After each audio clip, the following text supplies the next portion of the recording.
Good morning, dear friends. Welcome to Chahan classes. Today is Sunday and Sunday is a fun day. तो आज हम अपनी पढ़ाई से कुछ अलग बात करते हैं। आज आप जो वीडियो देखने जा रहे हैं उसमें हम आपके लिए लेकर आए हैं कुछ ब्रेन टीजर्स, कुछ रिडल्स, पहेलियाँ, ट्रिकी क्वेश्चंस जो मनोरंजक तो हैं ही, फनी हैं, लेकिन साथ साथ आपके सोचने के तरीके को भी बदल सकती हैं। इनमें से कुछ आपकी सब्जेक्ट से रिलेटेड भी हैं, तो कुछ जनरल सिचुएशंस की हैं। तो चलिए देखते हैं आप इनमें से कितनी पहेलियों के जवाब ठीक तरह से दे पाते हैं। तो चलिए हम वीडियो शुरू करते हैं। Question first, a man claims that he can predict the exact score of every football game before it begins. एक आदमी दावा करता है कि वो हर फुटबॉल गेम के शुरू होने से पहले बिल्कुल सही स्कोर बता देता है। And he is always right, और वो हमेशा सही होता है। How is that possible? तो ऐसा कैसे हो सकता है? सोचिए।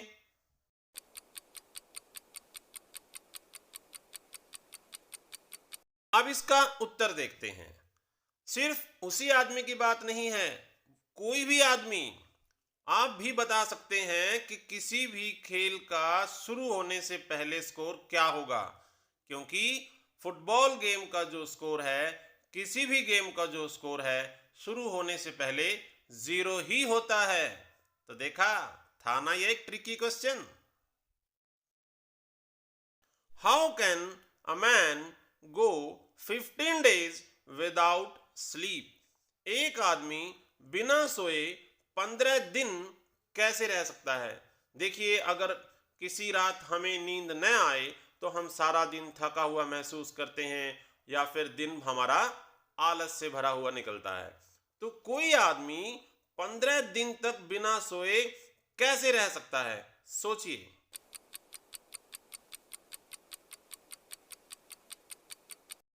तो आपको जवाब मिला। इसका जवाब क्या होगा? जवाब होगा by sleeping during the night time. रात के दौरान सोकर रह सकता है, क्योंकि हमारा क्वेश्चन क्या है कि how can a man go 15 days without sleep? बिना सोए 15 दिन। अरे 15 दिन क्या, महीना, 2 महीना, सारी उम्र ऐसे गुजारी जा सकती है, दिन में न सोकर, रात को सोकर। और ऐसा ही तो हम सभी करते हैं। चलिए अपने अगले सवाल पे चलते हैं। If you were running a race, यदि आप एक रेस दौड़ रहे हैं, and you passed the person in second place, और आपने उस रेस में भागते हुए दूसरे नंबर के धावक को, दूसरे नंबर के व्यक्ति को पीछे छोड़ दिया, what place would you be in now? तो आप अब रेस में कितने नंबर पर पहुंच गए?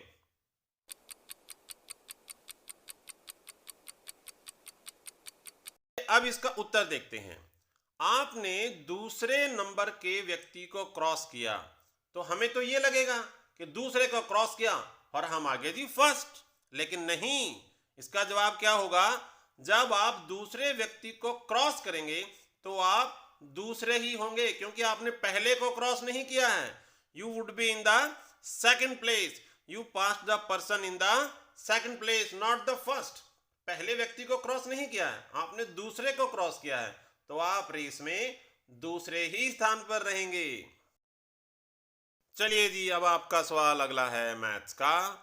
If you divide 100 by half, what will be your answer? देखिए, यदि आप 100 को आधे से भाग करते हैं तो आपका उत्तर क्या होगा? सोचिए।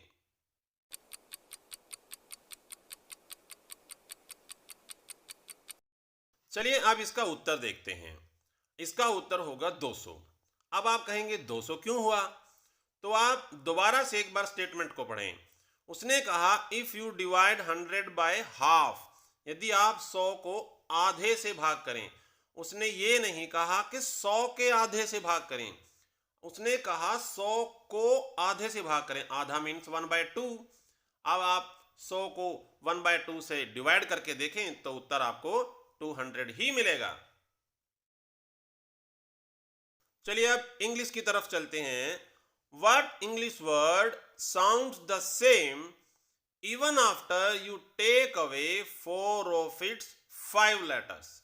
दोबारा से ध्यान से सुने कि अंग्रेजी का वो कौन सा शब्द है, कौन सा वर्ड है जो 5 अक्षरों का है, 5 लेटर्स का है, और आप उनमें से अगर 4 लेटर्स यानी कि 4 अक्षर निकाल लेते हैं तब भी उसकी आवाज में, उसकी साउंड में कोई फर्क नहीं पड़ता। वो यूं की यूं ही प्रोनाउंस किया जाता है, उसका उच्चारण वही रहता है।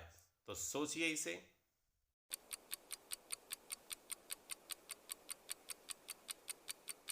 चलिए आपको इसका उत्तर बता देते हैं। वो वर्ड है क्यू, QUEUE, जिसका मतलब होता है लाइन बनाना, लाइन में लगना।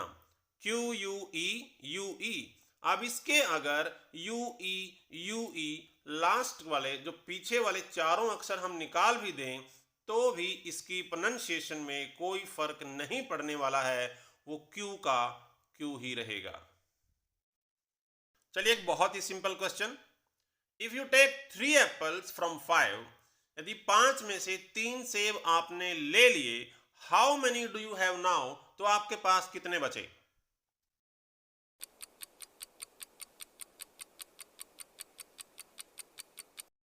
इसे आप सबने बड़ी आसानी से हल कर लिया होगा। इसका उत्तर है 3 apples. You take 3 apples so you have 3। सवाल क्या था? आपने 5 में से 3 ले लिए, आपके पास कितने बचे? आमतौर पर क्या होगा, हम 5 में से 3 निकालकर उसको सबट्रैक्ट करके बोल देते हैं कि 2 बचे। लेकिन उसने किस तरह से पूछा है कि 5 में से आपने 3 लिए, आपके पास कितने बचे? तो आपके पास तो वही बचने हैं जो आपने लिए, यानी कि 3। तो ये बड़ा सिंपल सा क्वेश्चन था और बड़ा ही अलग भी।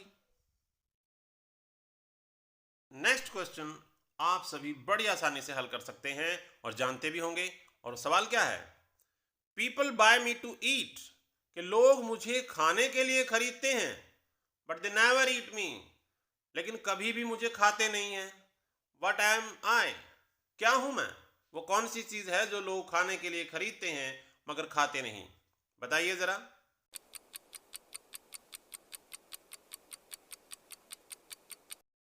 इसका जवाब तो आप सभी को पता होगा और वो जवाब है बर्तन।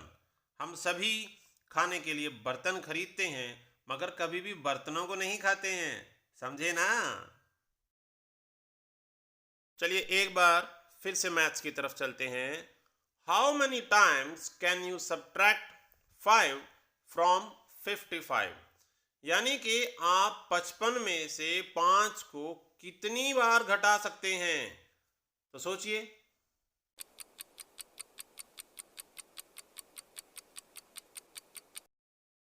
अब इसका उत्तर देखते हैं। How many times can you subtract 5 from 55? तो आंसर है only once. We can subtract 5 from 55 just 1 time. वो कैसे? सवाल है 55 में से 5 को कितनी बार घटाएंगे। 55 में से जब हम 5 को घटाएंगे तो उसके बाद वो बचा 50। अगली बार जो घटेगा वो 50 में से घटेगा। लेकिन हमारा सवाल क्या है? 55 में से कितनी बार घटाएंगे 5 को? तो उसका उत्तर होगा सिर्फ और सिर्फ 1 बार। Next question. What is the only word that is always spelled wrong in the dictionary? वो कौन सा एकमात्र ऐसा शब्द है जो डिक्शनरी में हमेशा रॉन्ग ही लिखा होता है? अब वो कौन सा वर्ड हो सकता है? जरा दिमाग लगाइए।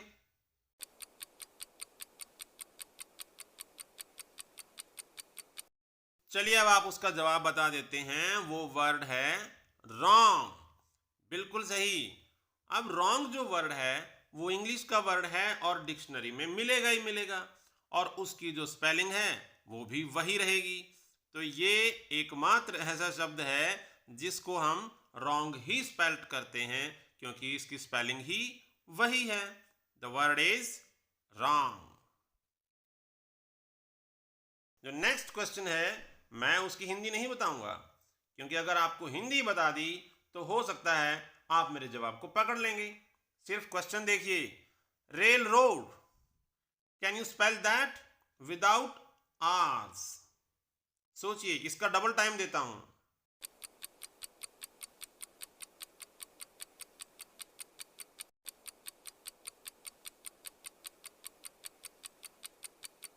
हमारा सवाल क्या है? Can you spell that without Rs? तो उसका उत्तर है यस, वी कैन स्पेल। अब कैसे, वो अब देखें। दोबारा से सवाल में चलिए एक बार। Can you spell that without R's? क्या आप दैट को बिना आर्स के लिख सकते हैं? तो बिल्कुल लिख सकते हैं भाई, क्योंकि दैट में तो आर आता ही नहीं है। तो ये था आपका tricky question. Next question, what starts and ends with an E but only has a single letter in it? तो देखिए, यहां बात हो रही है एक ऐसे शब्द की, एक ऐसी चीज की जो शुरू भी ई से होता है और खत्म भी ई से होता है, मगर उसमें एक ही लेटर होता है। वो क्या चीज हो सकती है भाई? कौन सा वर्ड हो सकता है? सोचिए जरा।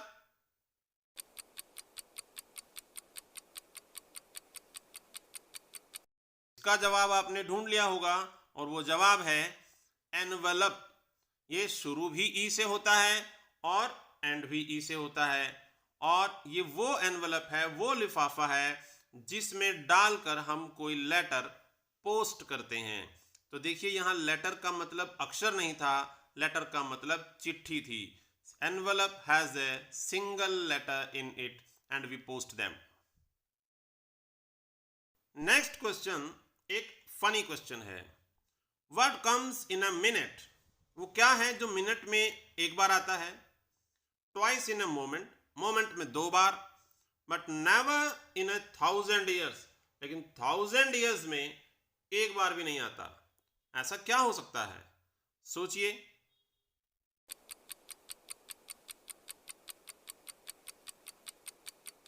अब इसका जवाब देखते हैं। इसका जवाब है लेटर एम। वो कैसे? देखिए, पहले स्टेटमेंट पे जाते हैं। What comes in a minute, जो मिनट में एक बार आता है। मिनट में एक बार क्या आया? M. Twice in a moment, moment में 2 बार एम आया, लेकिन वही एम 1000 ईयर्स में एक बार भी नहीं आया। तो ये था एक फनी क्वेश्चन। बिल्कुल ऐसा ही एक और सवाल देखिए। What colour can you eat? आप कौन सा रंग खा सकते हैं?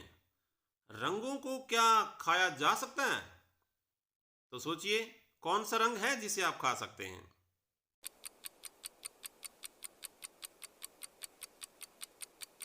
देखते हैं वो कौन सा रंग है जिसे हम खा सकते हैं। Black, white, green, pink, orange. अरे रुकिए, ऑरेंज। ऑरेंज जो है वो रंग का नाम तो है ही, लेकिन साथ में एक फ्रूट भी तो है, और वो फ्रूट, वो फल हम बड़े चाव से सभी खाते हैं। तो ये एक फनी क्वेश्चन था। Yes, we can eat a colour that is orange. Next question आपकी मेंटल एबिलिटी और जनरल नॉलेज दोनों के लिए है। क्या है सवाल? If the red house is on the right side, यदि राइट साइड में रेड हाउस है, and blue house is on the left side, और लेफ्ट साइड में ब्लू हाउस है, then where is White House? तो व्हाइट हाउस कहां है भाई? बताइए।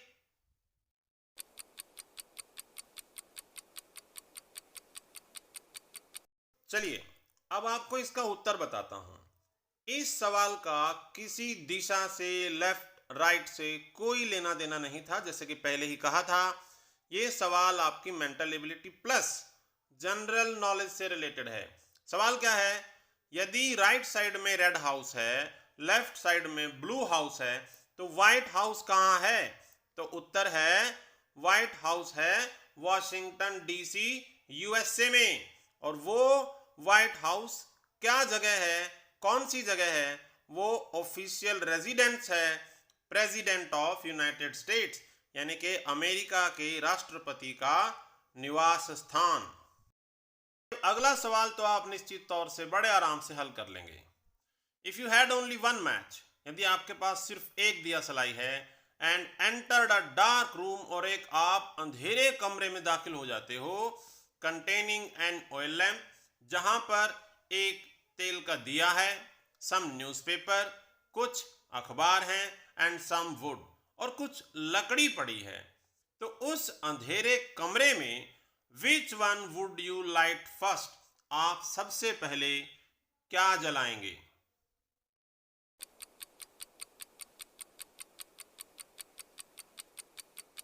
तो चले इसका उत्तर देखते हैं। You would light match first, आप सबसे पहले माचिस की तीली जलाएंगे, उसके बाद ही कोई लैंप, कोई न्यूज़पेपर, कोई लकड़ी जलाएंगे। इन सभी को जलाने के लिए आपको माचिस की तीली जलानी पड़ेगी पहले। तो उत्तर हुआ हम सबसे पहले माचिस की तीली जलाएंगे। नेक्स्ट क्वेश्चन, ये भी एक ट्रिकी क्वेश्चन हो सकता है, देखते हैं आप इसे किस तरह से सॉल्व करते हैं। If you throw a red stone into the blue sea, यदि आप एक लाल पत्थर एक नीले समंदर में फेंकते हैं, व्हाट विल इट बिकम? तो ये पत्थर क्या हो जाता है, कैसा हो जाता है?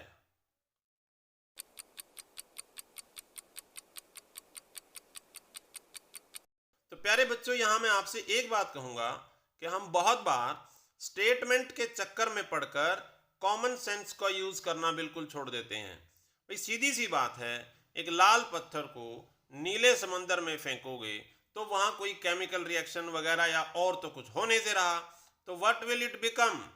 इट विल बिकम वेट, वो पत्थर गीला हो जाएगा भाई। नेक्स्ट और last, David's friends father has 5 children. David के दोस्त के पिता के 5 बच्चे हैं। देयर नेम्स आर, और उनके नाम क्या हैं? Monday, Tuesday, Wednesday and Thursday. 4 के नाम ये हैं। Who is the 5th child?